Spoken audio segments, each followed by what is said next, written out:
Hello guys, कैसे हैं आप सब। उम्मीद करते हैं कि आप सब स्वस्थ होंगे और अपने कार्य में व्यस्त होंगे।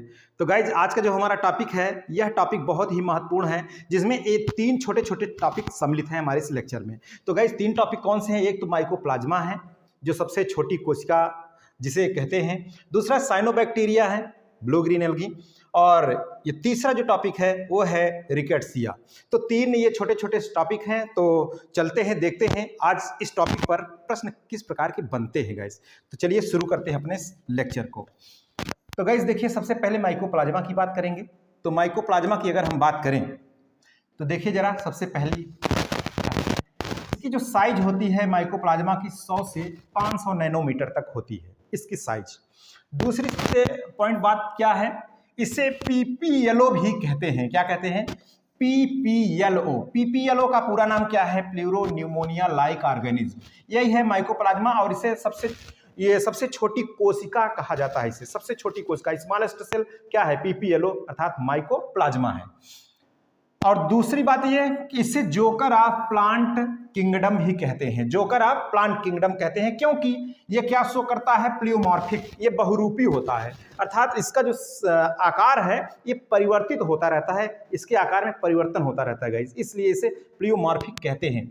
और देख लीजिए, ये इसकी और बात क्या है, स्मॉलर देन बैक्टीरिया। बैक्टीरिया से छोटा होता है, स्मॉलर होता है। और मोस्टली कैसा होता है? ये ग्राम निगेटिव बैक्टीरिया की तरह होता है। दूसरी थोड़ा सा क्लास देख लीजिए। क्लास हो सकता है कि अगर आज बहुत अंदर से क्वेश्चन बने, तो इसका जो क्लास है वो है मॉलिक्यूल्स है, और इसका माइकोप्लाज्मा टेल्स। माइकोप्लाज्मा टेल्स है इसका ऑर्डर। अब चलते हैं, थोड़ा सा खोज से संबंधित हम बात करते हैं। तो देखिए, सबसे पहले पास्चर ने जो है खोजा, इसकी चर्चा किया किसने? पास्चर ने। कब किया? इन्होंने देखा कि एक जो है डिजीज उत्पन्न होता है, और वो डिजीज है बोवाइन प्लूरोन्यूमोनिया।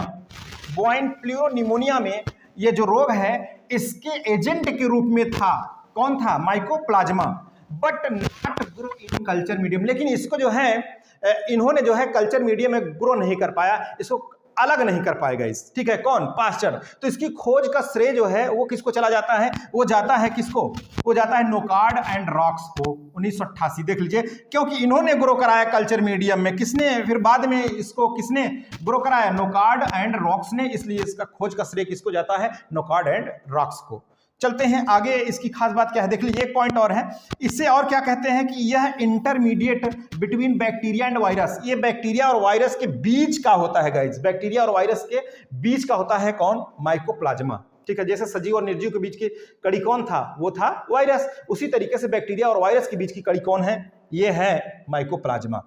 आगे चलते हैं, और इसकी खास बात क्या है गाइस, एकदम बिल्कुल पॉइंट टू द पॉइंट हम आपके लिए लेकर के आते हैं। ठीक है, देखिए अगली बात यह है कि इसका जो शेप की अगर बात करें तो ये स्फेरिकल भी हो जाता है, फिलामेंटस होता है, और स्टेलाइट अर्थात स्टार शेप, तारेनुमा जैसी संरचना भी बना लेता है। अर्थात मैंने बताया शुरुआत में ही कि ये प्लियोमॉर्फिक रूप में अर्थात बहुरूपी होता है गाइस। ठीक है, मॉर्फोलॉजिकल कैरेक्टर की अगर बात करें तो ये यूनिसेलुलर है, एक कोश की, नॉन मोटाइल और प्रोकैरियोट। ये प्रोकैरियोट संरचना होती है। माइकोप्लाज्मा नॉन मोटाइल, इसका मतलब इसमें फ्लैजेला नहीं होगा, और यूनिसेलुलर का मतलब एक कोशिकीय होता है। और एक बात और यहां पर ध्यान दीजिए कि फ्राई एग अपीयरेंस, मतलब ये कैसे प्रकट होता है? जैसे अंडे को फ्राई कर दीजिए भाई, उसका ऊपर वाला जो भाग है कैल्शियम कार्बोनेट का, उसको हटा करके उसको फ्राई करिए, तो बिल्कुल इसके चारों ओर ऐसे ऐसे नहीं दिखता, ऐसे फ्राई हो जाता है इस तरीके से। तो एकदम फ्राई एग की तरह ये प्रकट होता है, और एक बिल्कुल कॉलोनी में चला जाता है। किसमें हो जाता है? कॉलोनी में गाइस। अब देख लीजिए अगली खास बात क्या है कि यह जो है कहाँ मिलता है? फाउंड इन सॉइल, मृदा में भी हो सकता है, सीवेज में, डेड ऑर्गेनिक मटेरियल्स पर, और ये पैरासाइट अथवा सैप्रोफाइट के रूप में होता है। पैरासाइट अथवा सैप्रोफाइट के रूप में। और ये बात देखिए, स्मॉलेस्ट सेल कहा जाता है इसे। क्या कहा जाता है? सबसे छोटा कोशिका कहा जाता है, सबसे छोटी कोशिका। ऑब्लिगेट पैरासाइट होता है ये, ऑब्लिगेट पैरासाइट। और इसकी और खास बात क्या है कि रिजिड सेलवाल इसमें एब्सेंट होती है। दृढ़ जो सेलवाल होती है इसमें क्या होती है? वो एब्सेंट होती है गाइस, नहीं होती है। फिर आगे क्या है इसमें खास बात कि साइटोप्लाज्म कवर्ड बाय लिपोप्रोटीन। इसमें जो साइटोप्लाज्म होता है वो किसके द्वारा घिरी होती है? वो घिरा होता है लिपोप्रोटीन के द्वारा। किसके द्वारा? लिपोप्रोटीन के द्वारा। भी इसके स्ट्रक्चर को दिखा रहे हैं गाइस, कैसे वो घिरा होता है। Have both DNA and RNA, इसमें डीएनए और आरएनए दोनों होता है। यहां पर देख लीजिए ये खास बात है इसमें। और डीएनए लगभग 4% और आरएनए लगभग कितना 8% होता है। डीएनए 4% और आरएनए कितना 8% होता है। और अगली बात क्या है कि mycoplasma require sterols for growth, for their growth. देख लीजिए स्टेरॉल्स कहीं कहीं दिया है क्वेश्चन में, और जो क्वेश्चन पूछा है, और कोलेस्ट्रॉल दिया है। तो इस माइकोप्लाज्मा जो है अपनी वृद्धि के लिए, ग्रोथ के लिए, इसमें किसकी आवश्यकता होती है? स्टेरॉल, अर्थात क्या, एक कोलेस्ट्रॉल की, फॉर दियर ग्रोथ। अब आगे अगली जो बातें हैं, जो पॉइंट्स हैं, उसकी तरफ चलते हैं। क्या अगली पॉइंट्स क्या है? और देख लीजिए ये है स्ट्रक्चर गाइज, इसका स्ट्रक्चर है पैथोजन फाउंड इन फ्लोएम। इसका जो ये पैथोजन के रूप में होता है तो कहाँ पाया जाता है? देख लीजिए माइकोप्लाज्मा पैथोजन के रूप में है तो कहाँ होता है? यह क्वेश्चन बहुत ही महत्वपूर्ण बन जाता है गाइस। देखिए कहाँ होता है? फ्लोएम पैरेन्काइमा और सीव ट्यूब में होता है। कहाँ होता है? यानी फ्लोएम में, फ्लोएम जैसे चार एलिमेंट हैं भाई, ठीक है, फ्लोएम फाइबर है, फ्लोएम पैरेन्काइमा है, सीव ट्यूब है। तो यहां पर ध्यान रखेंगे फ्लोएम पैरेन्काइमा और सीव ट्यूब में ये पैथोजिन के रूप में पाया जाता है, ठीक है, रोग कारक के रूप में पाया जाता है। इसका ट्रांसमिशन किसके द्वारा होता है? मोस्टली जो है ग्राफ लीफ हॉपर है और भी है, छोटे इंसेक्ट हैं, उनके थ्रू होता है। और ये माइकोप्लाज्मा का स्ट्रक्चर है गाइज। ये चारों तरफ जो है देख लीजिए, सेल वॉल नहीं, ये सेल मेम्ब्रेन है गाइज, सेल मेम्ब्रेन है। और इसमें जो है राइबोसोम है और डीएनए स्ट्रैंड है। ये पूरी संरचना क्या है? डीएनए स्ट्रैंड है। मोटा मोटा हिसाब से जो है इसके स्ट्रक्चर के बारे में बात किया। आगे देखिए गाइस, यहां पर ध्यान दीजिए, माइकोप्लाज्मा के द्वारा कौन कौन से रोग होते हैं किसमें? एनिमल में। तो माइकोप्लाज्मल डिजीज ऑफ एनिमल, यानी जंतुओं में माइकोप्लाज्मा के द्वारा होने वाले रोग कौन कौन से हैं, उनकी हम बात करते हैं। तो इधर एक साइड में हमने डिजीज नोट कर दिया है और एक साइड में नोट कर दिया है पैथोजन, ठीक है। तो देख लीजिए डिजीज, जैसे ये 3 डिजीज हैं। एक तो बोवाइन प्लूरो निमोनिया किसके द्वारा होता है? माइकोप्लाज्मा माइकोइड्स के द्वारा होता है।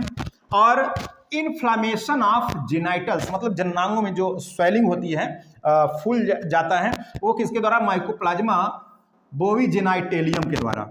और तीसरा जो है वो क्या है?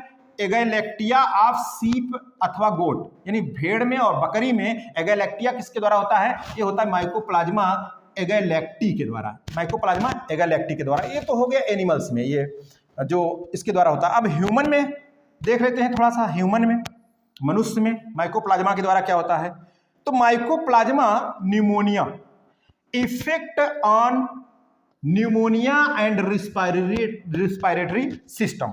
देखिए माइकोप्लाज्मा माइकोप्लाज्मा निमोनी, ये जो है माइकोप्लाज्मा की स्पीसीज, ये कहाँ पर किसको प्रभावित करता है? एक निमोनिया जो होता है मनुष्य में, और उसके रिस्पायरेटरी ट्रैक्ट को और सेंट्रल नर्वस सिस्टम को, CNS को, इनको इफेक्ट करता है, उस पर प्रभाव डालता है मनुष्य में।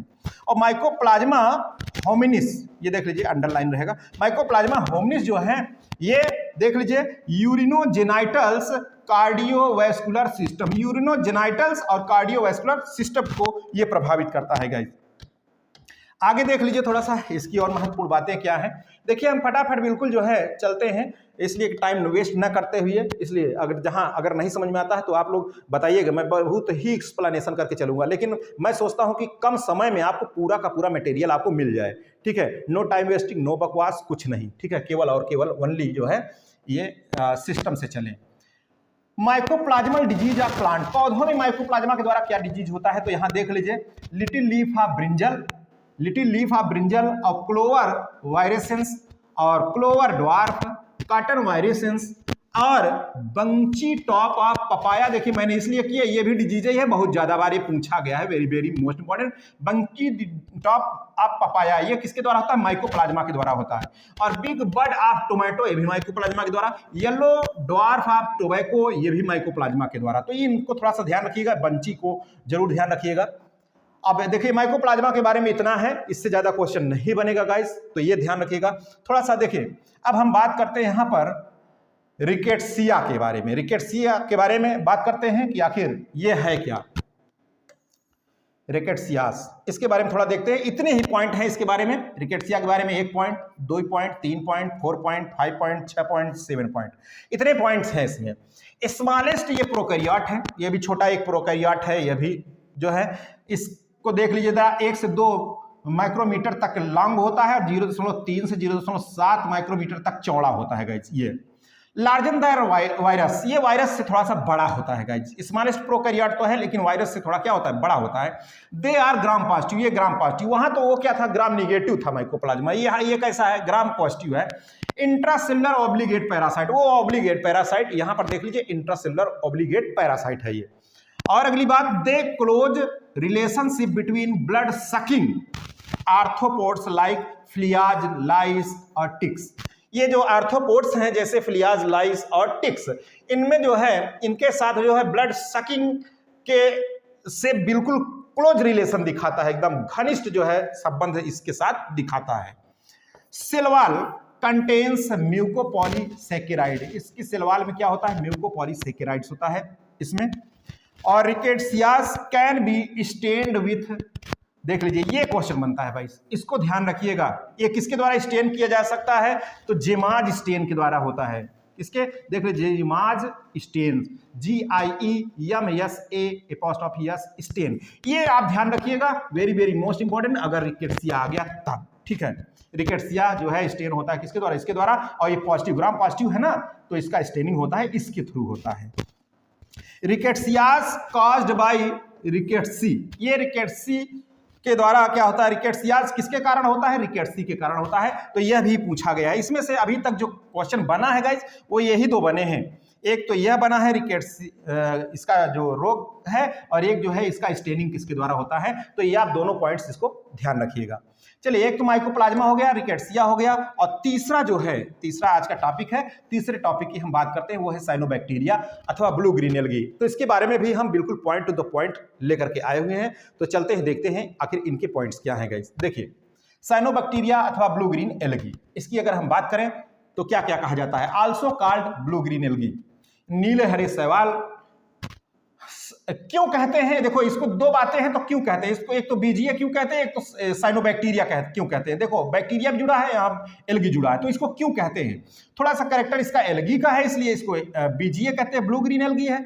साइनो लगा है, बैक्टीरिया क्यों कहते हैं, थोड़ा सा कैरेक्टर इसका बैक्टीरिया से शो करता है, बैक्टीरिया से क्लोज करता है, इस कारण इसको साइनोबैक्टीरिया कहते हैं। अब देखते हैं बीजीए क्यों कहते हैं, प्रेजेंस बाय पिगमेंट फाइकोसाइनिन, इसमें एक विशेष प्रकार का जो पिगमेंट होता है वर्णक फाइकोसाइनिन, ये उपस्थित होता है, इस कारण से इसको क्या कहते हैं, बीजीए कहते हैं, इसे ब्लू ग्रीन एल्गी भी कहते हैं। और साइनोबैक्टीरिया क्यों कहते हैं, due to similarity of nucleus to bacteria, bacteria के केंद्रक से बिल्कुल इसकी समानता होती है इसके केंद्रक की, इस कारण से इसको क्या कहते हैं भाई, साइनोबैक्टीरिया कहते हैं।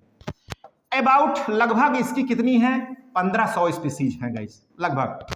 और ये कैसा होता है, प्रोकैरियोट्स एंड फोटोसिंथेटिक। देखो फोटोसिंथेटिक क्यों नहीं होगा भाई, फाइकोसाइनिन है, फाइकोबिलिन भी होता है, तो ये पिगमेंट है, तो इस कारण ये फोटोसिंथेटिक के रूप में भी होता है। और ये प्रोकैरियोट है भाई, बैक्टीरिया से भी अपना क्लोज रिलेशन दिखाता है। और कहाँ पाया जाता है ये, फाउंड इन एयर, वायु में, सी, स्नो, हॉट स्प्रिंग, इन जगहों मान होता है गाइस। फर्स्ट ऑफ ऑल देखिए, सबसे पहले इसे किस में रखा गया था, इसको सबसे पहले साइनोफाइसी में रखा गया था। साइनोफाइसी को कहते हैं आप मिक्सोफाइसी भी जानते हैं, ठीक है। सबसे पहले अगर पूछेगा कहाँ स्थान दिया गया था, first of all placed in Cyanophyceae अथवा Myxophyceae. Cell wall covered by thick gelatinous sheath, इसकी जो सेलवाल है ये किसके द्वारा घिरी होती है, तो एक मोटी जो है जिलेटिन की आवरण के द्वारा घिरा होता है। और इसकी संरचना में विशेष प्रकार का एक देखिए संरचना होती है heterocyst, heterocyst found in some filamentous cyanobacteria, कुछ फिलामेंटस साइनोबैक्टीरिया में हेट्रोसिस्ट पाई जाती है। Which is centre of nitrogen fixation, जो किसका कार्य करता है, नाइट्रोजन फिक्सेशन के केंद्र का कार्य करता है, ठीक है। आगे देखते हैं थोड़ा सा, हाँ अब ये पॉइंट्स जो है अति महत्वपूर्ण है, थाइलाकॉइड्स, ये क्वेश्चन बन चुका है गाइस, ये बहुत ही महत्वपूर्ण है, इसके बारे में देख लीजिए। थाइलाकॉइड डिस्पर्स्ड इन साइटोप्लाज्म, इसमें इसके साइटोप्लाज्म में थाइलाकॉइड बिखरे प्रकार के होते हैं गाइस, ठीक है, बिखरे प्रकार के होते हैं इसमें थाइलाकॉइड, ये बहुत ही इंपॉर्टेंट है। और इसमें जो वर्णक होता है वो फोटोसिस्टम सेकेंड होता है, PS सेकेंड इसमें प्रेजेंट होता है, यह भी बहुत इंपॉर्टेंट बात है। अगली बात कि इसमें फाइकोबिलिन और फाइकोसाइनिन पिगमेंट उपस्थित होते हैं, देख लीजिए फाइकोसाइनिन जो तो मैंने बात किया ही था, फाइकोबिलिन और फाइकोसाइनिन ये दोनों पिगमेंट इसमें होते हैं गाइस। अब ये नॉन मोटाइल था इसलिए लिखेंगे फ्लैजिला एब्सेंट, और ये कैसा है भाई, कैसा, ग्राम निगेटिव, क्योंकि फ्लैजिला इसमें नहीं है। तो अच्छा अभी इसके ऊपर देख लेते हैं गाइस, थोड़ा सा यहाँ ऊपर मैंने हाँ डिनोट कर रखा है, जी, यहाँ पर जो है ये कैसा है, ये ग्राम नेगेटिव। अच्छा, ग्राम पॉजिटिव तो कौन था, रिकेट्सिया था, क्योंकि इसकी स्टेनिंग हो गया था जिम्मास स्टेन के द्वारा, तो ये कैसा है, ये ग्राम नेगेटिव। जी बिल्कुल। चलते हैं आगे, देख लीजिए एक नाम है यहाँ पर, ये लिखा हुआ है यहाँ पर नाम, देख लीजिए क्या नाम है, ICNB। ICNB का मतलब international code for nomenclature of bacteria, ठीक है, ये ध्यान रखिएगा। अब इसका इकोलॉजिकल इंपॉर्टेंस क्या है, ये एज अ वाटर पॉल्यूटेंट के रूप में होता है, वाटर पॉल्यूटेंट के रूप में होता है ये। दूसरी बात, गिव्स O2, ये ऑक्सीजन देता है in the form of by product के रूप में ऑक्सीजन देता है।